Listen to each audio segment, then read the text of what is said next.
Well, howdy there, Internet people. It's Bo again. So we have yet another question about troop numbers. I didn't think people would be this interested in this. This one is related to the United States. And I guess something I've said before on the channel, but this time, I think because of what happened in Ukraine, it kind of put people on, made people a little nervous. The United States, the U.S. military, does not have the troops necessary to occupy the United States. The numbers just aren't there. This led a number of people to ask, well, how can the U.S. military defend the U.S. then? Defending and occupation are very, very different. Now, with the U.S., the United States relies on a doctrine that suggests the best defense is a strong offense, and a lot of intelligence gathering. The number of troops necessary to occupy the United States, if being raised by a foreign power, it would be noticed. You're talking about millions of troops. It would be spotted. You can't really do that in secret. To put it into perspective, if you took the militaries of Russia and China and India and combined them, they still don't have the numbers. Occupying the United States is like occupying China. It's just not going to happen. It's not a real thing. I know that there's a whole lot of people who have Red Dawn fantasies who are really upset right now, but it's just not a thing. The number of troops necessary is staggering.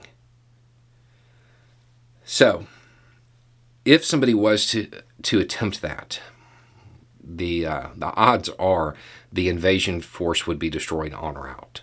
It wouldn't even reach U.S. shores. But if it did, the U.S. military doesn't have to occupy all of the dirt. It just has to create a line. And trust that the Americans behind them are going to stay on their side. So they don't need that full force to defend the country. The other thing that is unique to the United States when it comes to the worry that another country might invade the U.S. is something that is just purely American. No country, no military anywhere wants to invade a country that has more guns than people.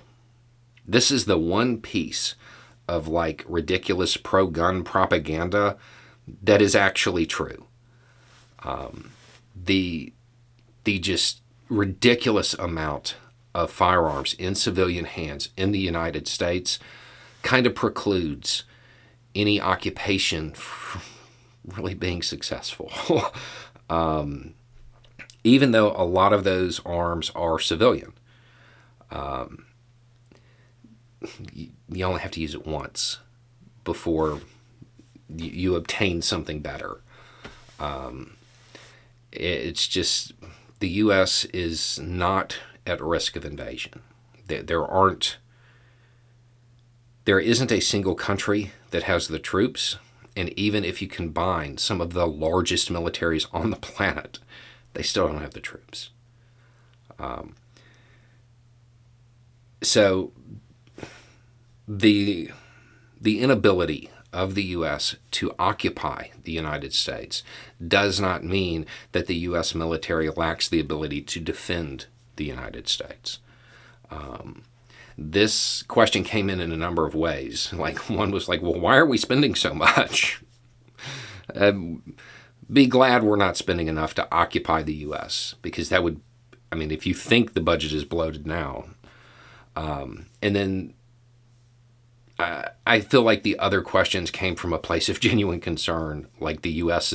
is not up to the task. The U.S. would meet any possible invasion that would have to cross the oceans in the air. this is not something that people should worry about. Anyway, it's just a thought. Y'all have a good day.